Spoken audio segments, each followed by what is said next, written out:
Go game. BADUKPOP, review of my game against Jihyun, 7Q vs 12Q. Hi everyone. In this game I had against a Korean player named Jihyun with his avatar, a pirate with a chest and a sword. According to the BADUKPOP application, he or she is 7Q, and I am 12Q. He being much more advanced than me, I still gave him or her a fight on the board. It is always advisable to study games from professionals, already at the Dan level, since they make the minimum possible mistakes. However, it is good to analyze one's own games, thus looking for defects and weaknesses and how to progress for oneself. I like to play on a 13 by 13 board, due to the size of my cell phone. In 9 by 9 the board itself is too small to play well, and at 19 by 19 it is too big for the screen. But at 13 by 13 it suits me more than well. Anything else, if you want to play against me using the BADUKPOP application, my invitation code to be able to play against me, XFHLKP. I like to set everything in 13 by 13 and with a time limit of 1 move a day, in what is called correspondence match. Since I am very busy in my cell and computer's repair shop, and in my free time I dedicate myself to writing novels, but I will dedicate a few minutes a day to the game of Go. I even had to build myself a special 13 by 13 board to help me with my BADUKPOP games. In the long run, it is better to see everything in reality rather than through a screen. The space is better glimpsed.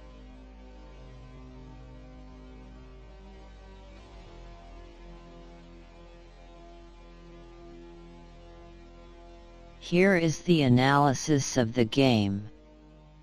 Starting with black, start a 4-3. I responded with a Hoshi, star in Japanese. To the third movement, he already started attacking me with a 4-3, making contact with my stone. It was a very aggressive attack. From the third play, generally, prudent players wait a little longer to start the attack. I'm talking from move 5 or more onwards, to initiate an Zion. I responded with a Hain, fold in Japanese, to defend my stone while counterattacking his.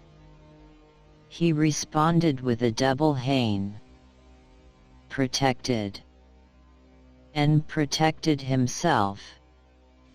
I continued with a 4-3 in the opposite corner, doing a cross fuski, a cross opening. He answered me with a san, a 3-3 in the corner that was missing. Now it is a full-fledged crossed fuski. I responded with an extension to gain territory for myself. He also seeks territory for himself, in this case, on the right flank. I invade cutting in the middle. Although there is a saying in Go that says, playing white, never start an early invasion. This is due to the lack of time for an initiative. At the beginning of the game, Black does not have this limitation of turns, Since he has Sente, he has the initiative.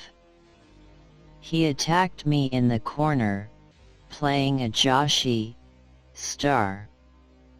I defend with Hane, and he plays a double Hane, so I'm going to defend with the stone of E11. He seeks to extend his territory with his stone of D5. I counterattack with an Atari, check on the go. Here I think my opponent made a mistake. In any case, he sacrificed his stone of D10. I don't know why I left the flank neglected. I closed to avoid the KO, protecting my own stone. Here you can see the big difference between novice players, at the Q level, against expert players, already at the Dan level. They give. A professional has an instinct for himself that leads him to classify his stones according to a colored traffic light. Green are vital stones, which he must keep on the board no matter what. Red are sacrificial stones that he can use to set traps. Yellow are indeterminate stones, whether they end up being red or green. But at least try to keep them alive, to see if they are useful throughout the rest of the game. I closed to avoid the KO, protecting my own stone at the Hoshi intersection. Although this gave a bad shape to the group of stones that surrounds it, at least I maintain a solid grouping that can be used in counterattacks later. Here Chisuk plays contact in Japanese against my stone. I don't know why I neglect his upper left flank, leaving me the possibility of giving him double Ataris. Another of his carelessness, in which he left me another of his stones to be captured. I don't know why this player made these inferior plays from my point of view. He sacrificed his stones a lot and it improved my own position. A mistake of mine was having left the upper right corner, and practically that entire flank, abandoned. All the time I felt like I lacked Sente, initiative in Japanese. The stone of E6 was to form a tiger's mouth, an open connection that is solid in many cases. Although the upper left formation is already very solid in itself, it wasn't a bad idea to close the flank to prevent him from intruding through the center with a solid line for him. His stone of F12 was another oversight of mine. I shouldn't have left the upper flank so unprotected. I don't know why he sacrificed the stone of E7. In the long run my situation improved. Possibly it was a bad click on his cell phone. In any case, a professional would not have made mistakes like that. That is why it is good to analyze the games of the experts, already at the Dan level, because they make the minimum possible errors. His stone, H2, was another of his mistakes. In his shoes, I would have played next to it, at the intersection. J2. It would be more solid, and would join up with the stones in the lower right corner. Other bad plays by my opponent, which led him to sacrifice many stones, and I don't know why. He didn't seem to have a clear and solid objective. Good play on h6, forming tiger's mouth, also called open connection. I close to defend my own stone. So far I haven't lost a single stone. He, on the other hand, has already lost about 8. It's a lot. The structure itself suffers from the lack of stones, and even more so when there are many of them. Here I made a mistake in K7. Remember that on Go boards, the letter I is not counted, so it goes directly from the H to the J. This made me lose initiative, with valuable time, a valued shift. My move should have been J8. Here is the mistake that cost me a stone, not vital, because I was very surrounded, but if I had had a solid connection. In the long run this stone of K7 would have been a pivoting stone, a vital stone, already at the green traffic light. It's just that I played it at the wrong time. I first had to have consolidated the position with a long linked chain, before playing K7. Other plays. I closed to face the approaching tiger's tooth, and he close to protect it. Other plays, more of consolidation of spaces on the upper edge. I set a trap for him.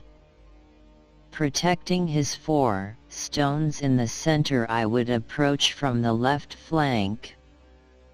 But he discovered the vital point, playing there, and sacrificing his 4 center stones.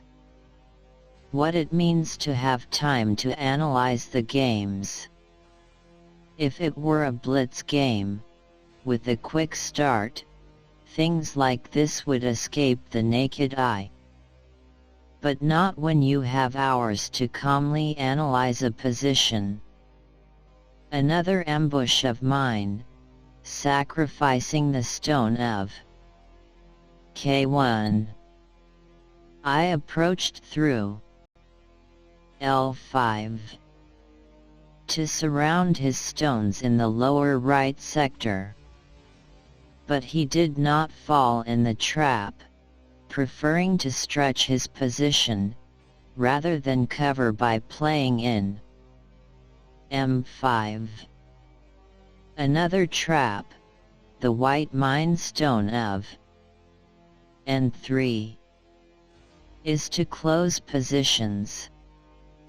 I'm delivering the KO of K7 and the stone of K1 to buy time, making the necessary moves to cover the sector, trapping its stones.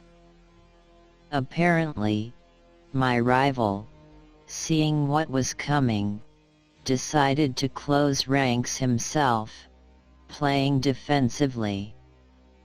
With nothing I could do, I have no choice but to win the KO of K7. Here he gave me my turn, passing.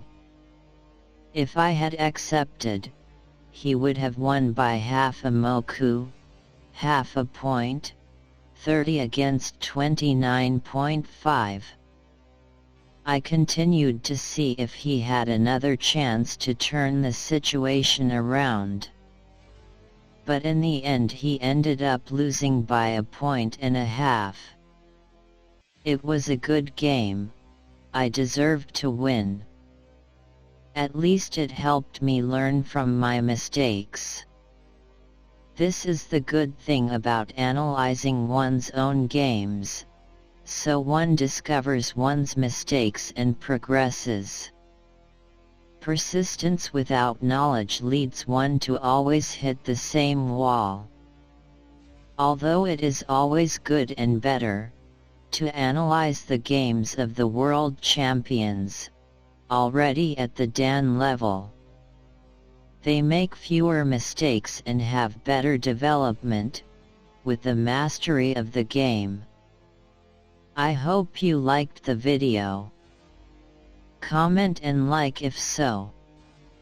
Subscribe so you encourage me to create more content for you.